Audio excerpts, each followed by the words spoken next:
ओम नमः शिवाय। शिव शक्ति भक्त विपन खन्ना की आप सबको नमस्कार। दोस्तों, भक्ति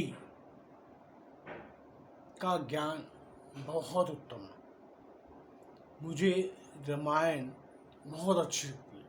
मुझे रामायण इसलिए अच्छी लगती है कि उसमें भक्ति के लिए इतने गूढ़ रहस्य छुपे हुए हैं जिसको उजागर करना मेरी ये अपनी सोच है। मैं ये नहीं कहता कि मुझे कोई चीज़ किसी ने बताई, मेरी अपनी सोच है कि उसके अंदर भक्ति कितनी परम है, चरम सीमा पर जाती है कि उसका गुण बताया गया। आज हनुमान जी को हम एक भक्त के रूप में सभी को देखे, एक भक्त के रूप में सभी पसंद करते हैं।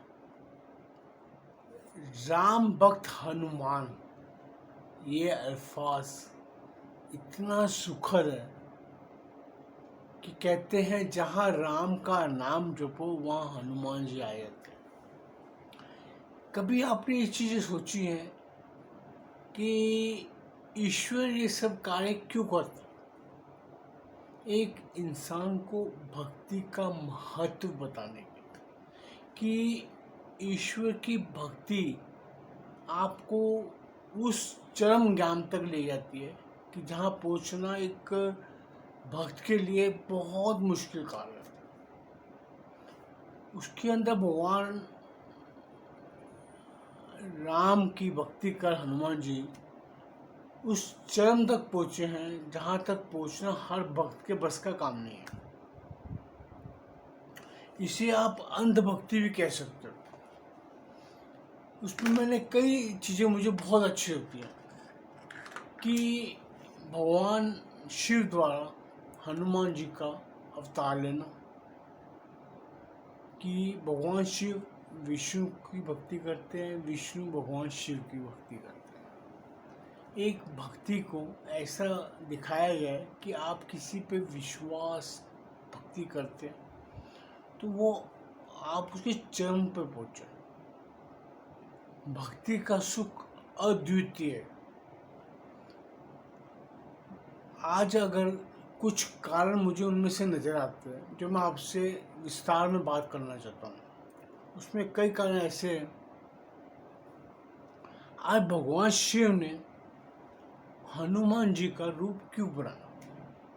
इसमें कई होनियाँ, कई कारण उसके अंदर छुपे हुए हैं जिसे शायद ब्रह्मा और विष्णु ही जानते होंगे या शिव जानते हैं। शिव और विष्णु जी की जो कथाएँ आप पढ़ो, विष्णु पुराण पढ़ो, उसमें कई कथा या शिव पुराण में बहुत कथाएँ लिखी हैं। इसमें कई कारण बनते चले गए। एक, जब शनि देव ने गणेश जी के ऊपर चढ़ के, जब गणेश जी के ऊपर हैवी हो गए थे तो गणेश जी का मुख शिव द्वारा गर्दन काटी गई थी। वो शनि का प्रकोप था गणेश जी पे, क्योंकि गणेश जी शनिदेव को भगवान शिव ने ही निर्धारित किया हुआ है कि हर इंसान को घमंड उसका चूर करने के लिए, उसके घमंड खत्म करने के लिए। जब गणेश जी को घमंड हो गया था कि मैं सर्वशक्तिशाली हूँ, मेरे पर ज्ञान का भंडार है, मैं तो उस तरह का हो, तो भगवान शिव की प्रेरणा से ही शनिदेव उन पे हैवी हुए थे। तो उसके बाद शनिदेव को गरुड़ हो गया था, क्योंकि एक इंसान जब कार्य ईश्वर का कार्य करता है तो उसको एक गुरुता आ जाए कि मेरे पे ईश्वर प्रसन्न। आज आप भी ले लो, आप अगर भक्ति करें, अगर आपको ईश्वर के दर्शन हो गए, आपके इष्ट के दर्शन हो गए, भगवान कृष्ण के, राम के, शिव के, किसी के भी, आपका इष्ट कोई भी हो सकता है, तो आपके अंदर एक मगरूरता आ जाती है, एक कि मैं VIP हूँ। ये चीज़ इंसान का नाश करती है।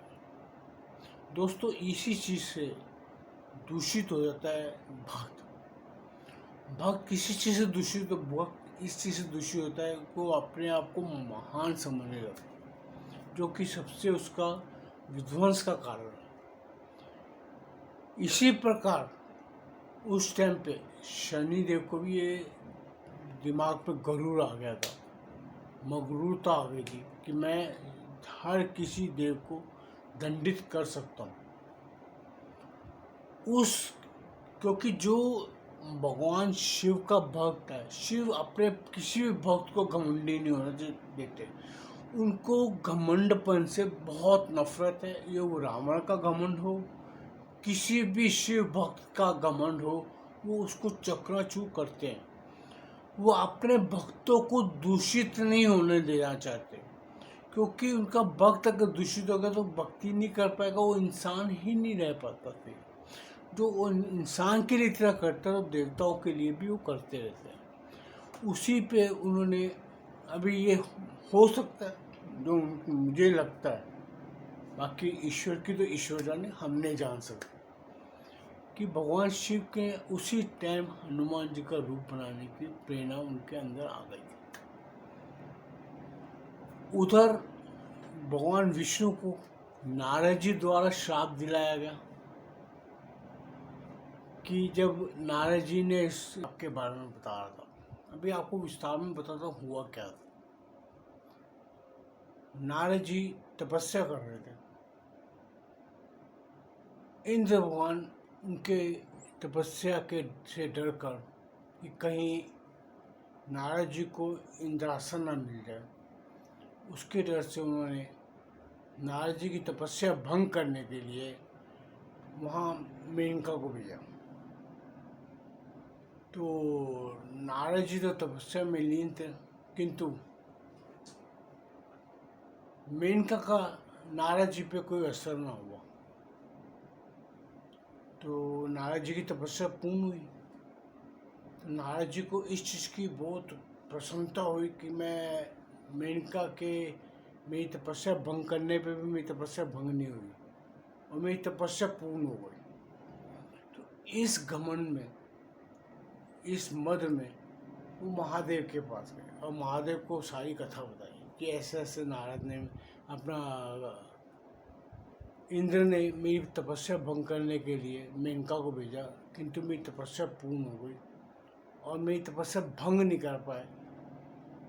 ये उनके अंदर देख के शिव भगवान ने कहा कि है नारद जी, आपने मुझे ये बता दिया है, किंतु किसी और को मत बताना, खासकर ब्रह्मा जी या विष्णु जी।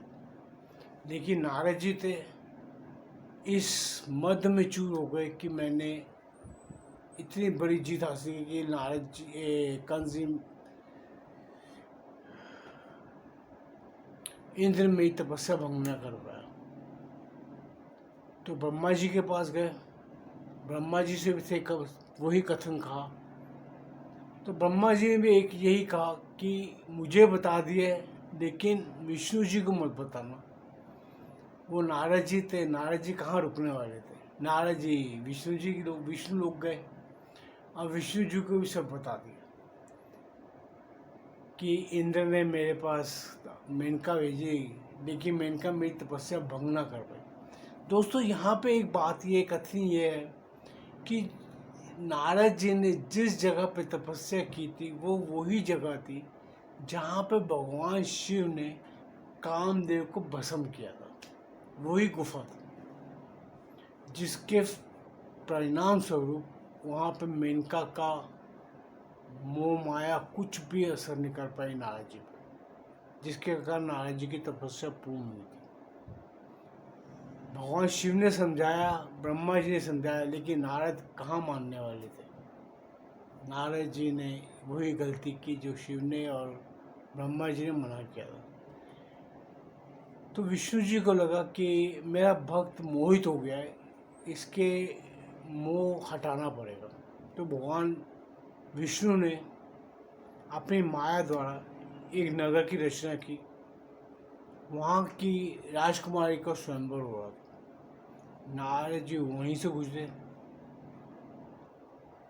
तो देखा स्वयंवर हो रहा है, तो कहते मैं उनके अंदर भी स्त्री के लिए अभिलाषा जागृत हो गई।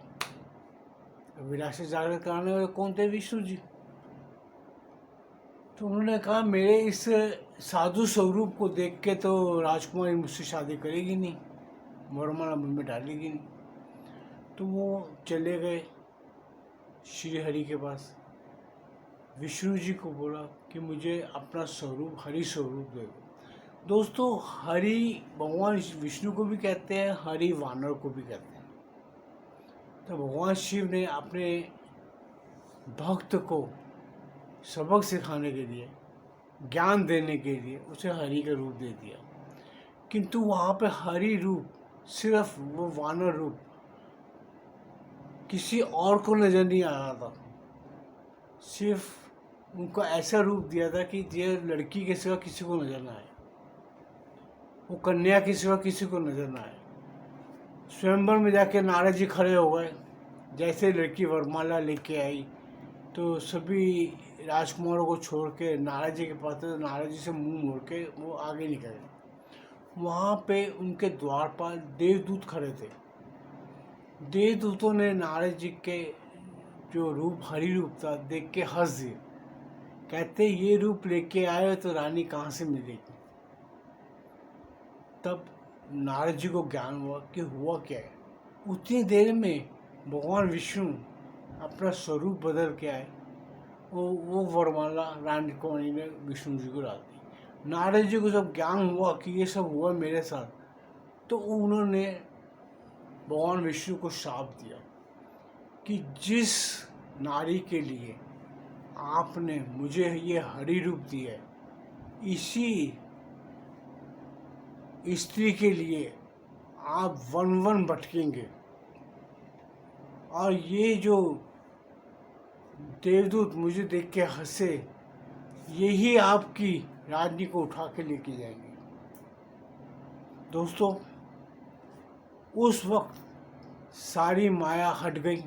जब नारद जी को समझ आया कि ओ मेरे साथ क्या हुआ ये, तब उन्हें ज्ञान हुआ कि ये सब ईश्वर की इच्छा के ऊपर हो रहा था। कि जहाँ पे नारद द्वारा भगवान विष्णु को श्राप दिलाया गया, और वही श्राप के जो वो दोनों देवदूत थे वो राक्षस बने, रावण और कुंभकर्ण।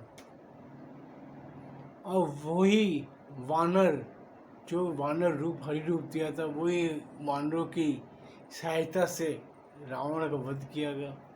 सारी संरचना देवताओं ने, ईश्वर ने, परमेश्वर ने रची, सिर्फ इस श्राप लेने के लिए नारद द्वारा।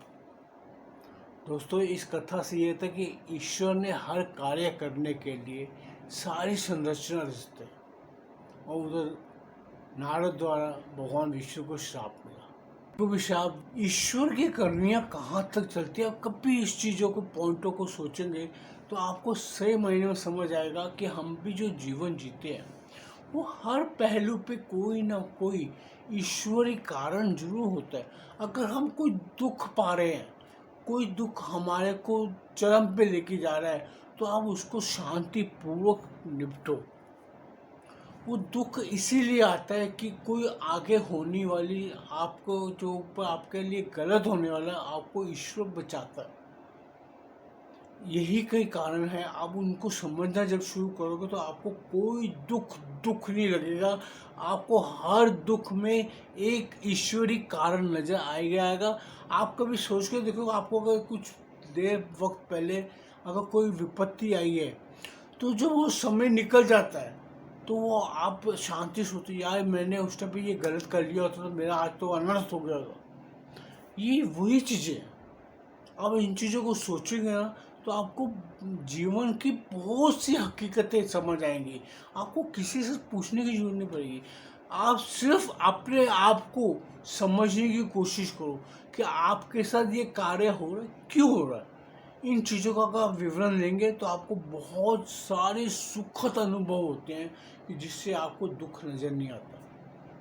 ये मेरे खुद के अनुभव हैं। मैंने इतनी विपत्तियां देखी हैं, लेकिन मैं हर विपत्ति में एक चीज़ होता था, मेरा महादेव मेरे साथ है। बस मुझे ये विश्वास था। मेरी माँ शक्ति, माँ शेरा वाली मेरे साथ है। मुझे ये विश्वास था कि शिव शक्ति मेरे साथ है, और मैं हर तकलीफ से लड़ूं। लड़ने की प्रेरणा मुझे महादेव, माँ शक्ति ने दिया। नहीं तो मैं आपको कई बार बता चुका हूँ कि मैं 5 साल बाद इधर दोस्तों, उधर अगर राम जी का जन्म हुआ तो उधर हनुमान जी भी आ गए। राम और हनुमान की जो भक्ति है ये अटूट है। आप कभी गौर करो, एक तरफ राम जी रामेश्वरम में शिव की तपस्या करते हैं, दूसरी तरफ शिव हनुमान बन के राम जी की तपस्या करते हैं, राम जी का नाम जपते हैं। क्या आपने कभी इस चीज पे गौर किया? क्या राम जी से पहले राम जी का नाम नहीं था? अगर नहीं था तो कैसे नहीं होता? आज परशुराम जी भगवान विष्णु का अवतार है, उनका भी नाम क्या है? परशुराम। जब उन्होंने भक्ति की भगवान शिव की तो उनको फरसा मिला, वरदान में उन्होंने फरसा मांगा। उस फरसे से कितनी बार धरती को क्षत्रिय विहीन कर दिया था उन्होंने, सिर्फ क्योंकि वो उस टाइम पे ब्राह्मण रूप में पैदा हुए थे, ब्राह्मण के घर पैदा हुए थे। तो ब्राह्मणों पे, क्षत्रिय और ब्राह्मणों के आपस में युद्ध, जब बहसम होती थी, वाद विवाद रहता था कि कौन सर्वश्रेष्ठ है। इंसान पैदा होने से जब से सृष्टि बनी है, सर्वश्रेष्ठता की लड़ाई चलती रही है, वो देवताओं में हो या इंसानों में हो, ये चीज़ चलती रही है, चलती रहेगी और आगे भी चलना ही चलना है कि मैं सर्वश्रेष्ठ हूँ या आप सर्वश्रेष्ठ है। ये लड़ाई चलती रहेगी। वो देवता भी लड़ते थे इसी बात पे, ऋषि मुनि भी लड़ते थे कि कौन सर्वश्रेष्ठ है। उस टाइम पे भी परशुराम नाम था उनका, उस टाइम पे भी राम थी। राम करोड़ों जन्म से हर सृष्टि जब संरचना होती है, फिर वापस बदलती है, फिर खत्म होती है, फिर बनती है, हर जन्म में राम पैदा होते हैं। राम का नाम पहले भी था, लेकिन उस टाइम पे कहीं पे राम भक्ति का जिक्र नहीं था। राम भक्ति का जिक्र कहाँ से आता है? हनुमान जी से। जब हनुमान जी ने कहा राम से बढ़कर राम का नाम, तो इधर से पता लगता कि भगवान शिव ने राम नाम की महिमा गाने के लिए, महिमा बताने के लिए हनुमान जी का रूप बना। ये दोस्तों ऐसा है, ये भक्ति के रस ऐसे हैं जिसे जितना पियो उतना कम।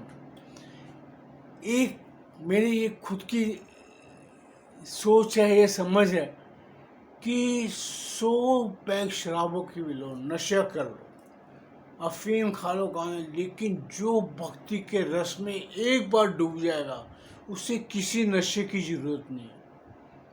ये आप हकीकत जान के करके देख लीजिए।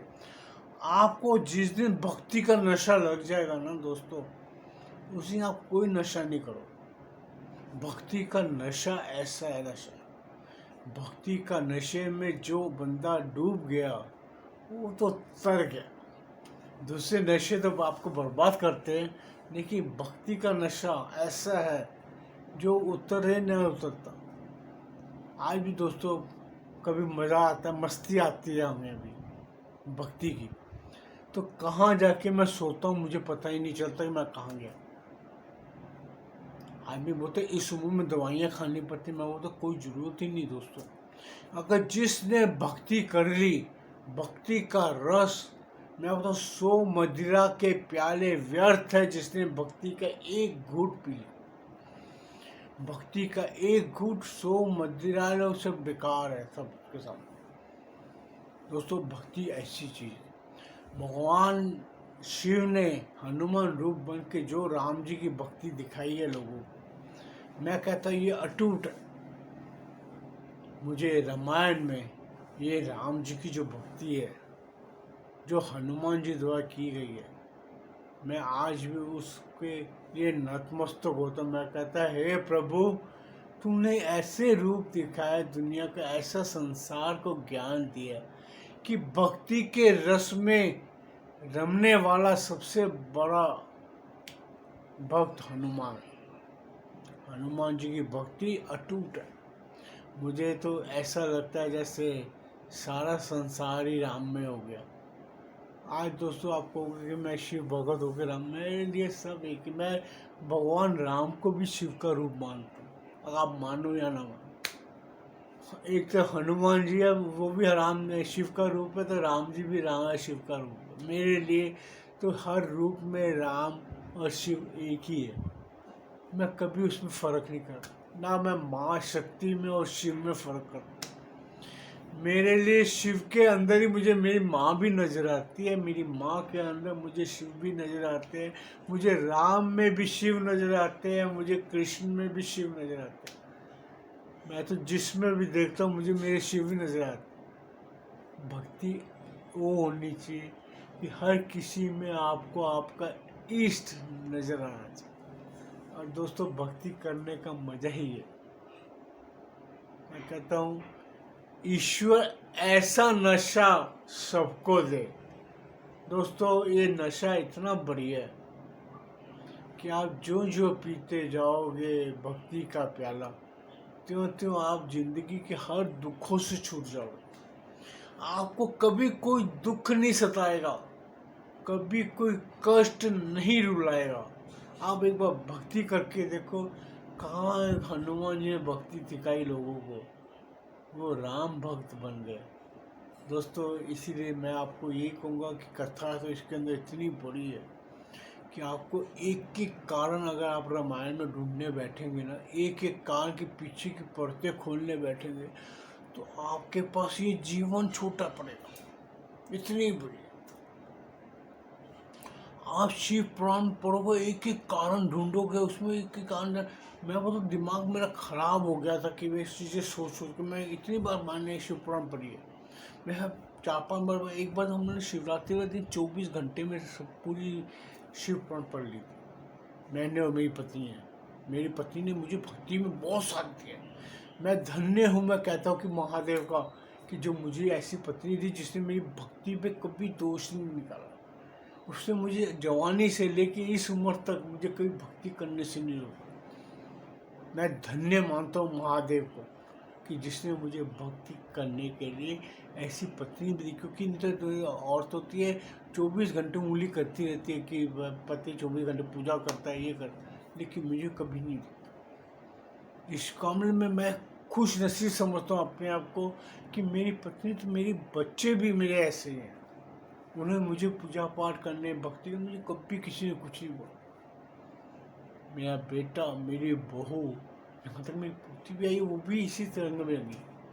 दोस्तों ये ज़िंदगी बहुत सुंदर है, लेकिन सुंदरता आप अपने अंदर बनाओ। भक्ति के अंदर डूबोगे तो भक्ति जैसा नशा कोई नहीं है। सो दोस्तों मैं वीडियो को यहीं पर पूर्ण करता हूँ। आप अगर मेरे वीडियो आपको पसंद आए कृपया इसको लाइक कीजिए, चैनल को सब्सक्राइब कीजिए, बेल आइकॉन दबा दीजिए। अगर दोस्तों मेरी कोई बातों से आपको कोई तकलीफ़ या वो कष्ट होता है तो दोस्तों मुझे क्षमा कर देना। मेरा कोई ऐसा कारण नहीं होता कि मैं आप लोगों को कोई बात बोल के दुख पहुंचाना चाहूँ। ये भक्ति के रस हैं, चलते रहेंगे, दुनिया चलती रहेगी। सो दोस्तों मुझे आज्ञा दो। ओम नमः शिवाय।